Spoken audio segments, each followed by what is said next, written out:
Muito bem-vindo a mais um vídeo do canal. Hoje a gente vai tratar sobre pequenos cuidados que um investidor deveria ter e que com certeza vão te auxiliar nos seus investimentos no futuro e ao longo da sua vida. Então vem comigo que a gente começa agora. Eu queria tratar já para começar de dois pilares fundamentais para o investidor, que são eles o conhecimento financeiro ao mesmo tempo que você tem que ter sim conhecimento emocional. Mas hoje a gente não vai trabalhar só de mindset ou só de finanças, a gente vai trabalhar como os dois funcionam em conjunto. Então para começar, esse é o primeiro vídeo que a gente vai trabalhar sobre realmente conceitos de análise de empresas, conceitos de análise fundamentalista, e são conceitos básicos que você tem sim que conhecer para que você possa começar a analisar seus investimentos com um pouco mais de cuidado, um pouco mais de consciência e de uma forma muito melhor. Então, alguns indicadores básicos que indicam quando uma empresa está indo bem ou quando ela está indo mal são receita, rentabilidade, onde isso tem reflexo na margem bruta e na margem líquida, EBIT, EBITDA, que são bem similares, mas eu já te explico a diferença, e a dívida sobre EBITDA, que reflete o grau de endividamento de uma empresa perante a quantidade de dinheiro que ela consegue gerar. O que eu te trago aqui é uma DRE, de uma empresa qualquer, que eu não preciso citar nome, mas que para fins didáticos serve perfeitamente para a gente aprender como é que a gente vê isso. O que eu for explicando agora, se você tiver dúvida e precisar voltar o vídeo um pouquinho para ver essa imagem de novo, fique à vontade. Espero que você pause o vídeo várias vezes para que você possa realmente entender do que eu estou falando e que isso fique gravado para você nunca mais esquecer. Como é que a gente calcula? Falando de receita, o primeiro item da DRE é a receita, certo? O que é a receita? A receita é todo o dinheiro que entrou na empresa. Ah, mas então é o lucro? Não, animal, não é o lucro, é a receita. Imagina você com uma padaria.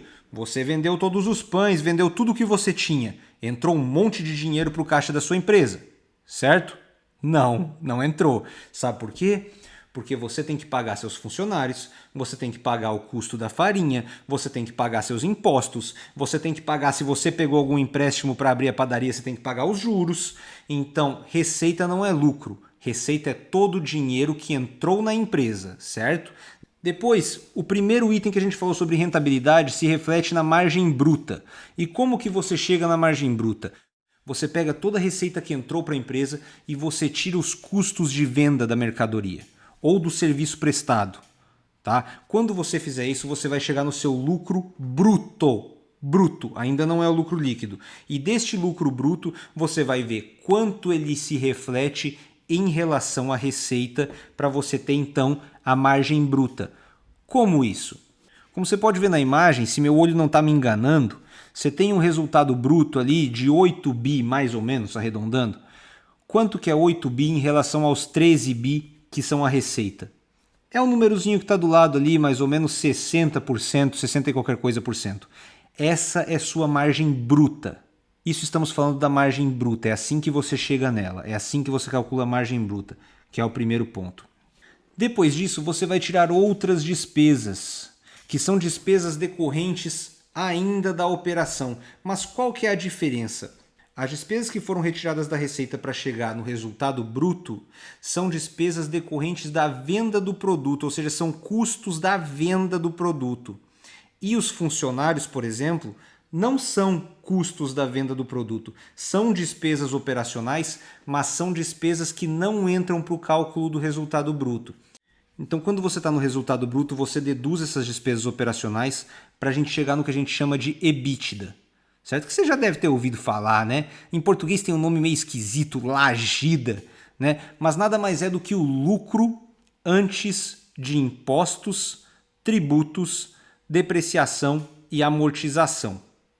Tá? O que isso significa? Significa que é todo o seu ganho tirando essas despesas que a gente acabou de falar. Então, quando você coloca depreciação e amortização, você chega no seu EBIT.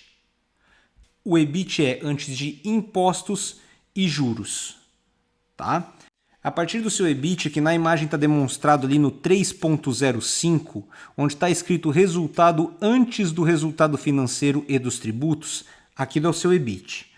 Depois disso, você vai deduzir suas despesas financeiras, que nada mais são do que despesas decorrentes de pagamento de juros ou esse tipo de coisa, ao mesmo tempo que existem receitas financeiras. Por quê? Porque a empresa tem dinheiro aplicado, ou seja, ela tem investimentos, esses investimentos geram resultados, esses resultados são chamados de receita financeira. Tá? Então, fazendo a conta da receita financeira com a despesa financeira, você vai ter um saldo. Esse saldo entra na conta juntamente com os impostos e depois disso a gente chegou no famoso lucro líquido. Então o lucro líquido é a última parte dessa conta, é depois de você tirar tudo isso de despesa, adicionar todas essas receitas adicionais e você vai ter então o seu lucro líquido.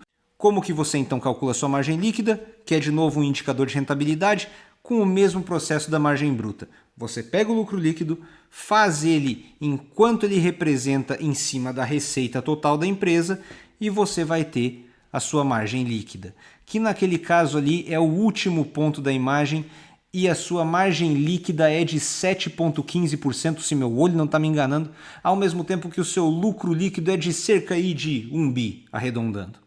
Certo? Em relação à dívida, a dívida não é demonstrada diretamente na DRE.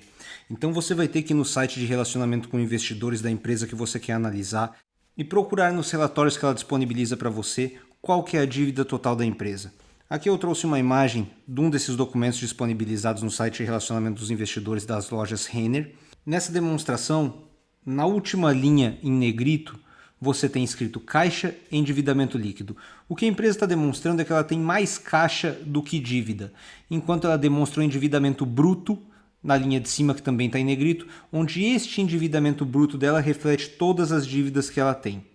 O endividamento líquido, por que está entre parênteses? Porque como a empresa tem mais caixa, significa que se ela quisesse pagar toda essa dívida, ela teoricamente teria capacidade de fazer isso. Então, voltando para o indicador, dívida sobre EBITDA. O que significa? Você pega a dívida bruta da empresa, que neste caso ali arredondando mais ou menos uns 2 bi, certo? E você divide pelo EBITDA dela. O que isso representa? Isso representa, em teoria, em quanto tempo a empresa seria capaz de pagar essa dívida se ela fosse capaz de reverter todo o dinheiro que ela gera para o pagamento da dívida. Certo? Porque o EBITDA nada mais é do que isso. Quando você tira depreciação, impostos, amortização e juros, o que você está falando é, se eu não tivesse que pagar nada disso, quanto dinheiro a empresa teria? Isso é o EBITDA, certo? É um reflexo da capacidade de gerar dinheiro da empresa. E é importante que você entenda isso. E aí você pensa, mas eu não quero analisar essas coisas, só quero ficar vendo as barrinhas lá para cima, para baixo, comprar, vender, para que eu vou saber tudo isso? Não sei o que. Aí eu te trago um motivo. O que você vê aí é o retorno da Berkshire Hathaway comparado com o S&P 500. Mas que diabos é Berkshire Hathaway, né? Berkshire Hathaway é a empresa de um velhinho nada mais, nada menos do que ninguém mais do que Warren Buffett. Tá?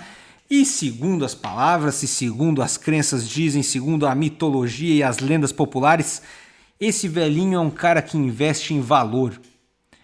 E valor se reflete quando você faz a análise fundamentalista para você ver quanto vale uma empresa e quanto você está pagando por ela. Então esse velhinho é o reflexo de que esse tipo de coisa, pelo menos no passado, funcionou muito bem. Se vai funcionar para o futuro, ninguém sabe. Mas fica aí o reflexo e os resultados que ele teve. Depois, junto com isso, a gente falou que a gente ia tratar de mentalidade um pouco também. Então aqui a gente traz viéses cognitivos. Alguns deles sendo aversão à perda, excesso de confiança, comportamento de manada e um que ninguém fala, ganância. Tá? Por que eu trouxe isso aqui? Eu trouxe isso aqui pelo seguinte. A aversão à perda e comportamento de manada foram responsáveis por grandes perdas quando outros investidores tiveram enormes lucros. O que eu quero dizer com isso? Aqui você tem o desempenho de um fundo, que era o Fundo Magellan administrado por Peter Lynch, onde o cara teve 29% de retorno em dólar por ano no período que ele administrou isso. Tá? Mas, ao mesmo tempo, os investidores que investiram no fundo dele, na sua maioria, perderam dinheiro. Como é que pôde? Não faz sentido, né? É um paradoxo. Como é que isso aconteceu? Aconteceu porque esses caras que investiram se comportaram de acordo com a manada e, ao mesmo tempo, foram aversos às perdas. Certo? Então, imagina você investindo no fundo, o fundo está subindo, subindo, subindo, subindo. Você compra porque está subindo. Aí o fundo começou a cair, cair, cair, cair. Você vende.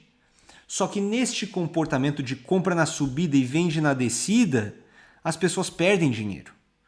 Porque em teoria você deveria comprar na baixa e vender na alta para você maximizar o seu rendimento, certo? Só que você nunca sabe quando é a máxima e quando é a mínima. Então, se você tivesse simplesmente comprado o fundo e ficado quieto, não feito nada, fingido que aquele dinheiro nunca tinha existido, ao final você teria 28 vezes o seu patrimônio. Detalhe, nós estamos falando de 13 anos. Como você pode ver, esse estudo foi de 77 a 90. Nós estamos falando de fazer 28 vezes o seu patrimônio em 13 anos. É a mesma coisa que multiplicar seu patrimônio por 2, por 2, por 2, por 2, praticamente todo ano. Isso é um desempenho enorme e mesmo assim os investidores perderam dinheiro. Na descrição do vídeo vai ter algumas leituras recomendadas, inclusive um livro que é muito bom, Benjamin Graham, Investidor Inteligente, certo? É uma recomendação fundamental se você quer entender um pouco mais de análise fundamentalista, quer entender um pouco mais sobre como isso funciona, ao mesmo tempo que eu vou deixar algumas notícias que são úteis sim para o seu aprendizado e que você pode fazer numa leitura rápida de alguns minutos. Então, se você gostou do vídeo, se esse vídeo foi útil para você, eu peço que você curta o canal, que você siga a gente, ative o sininho, faça tudo essas balangandã aí, que assim você vai receber o nosso próximo vídeo quando tiver mais um vídeo disponível, ok? Um forte abraço e até a próxima.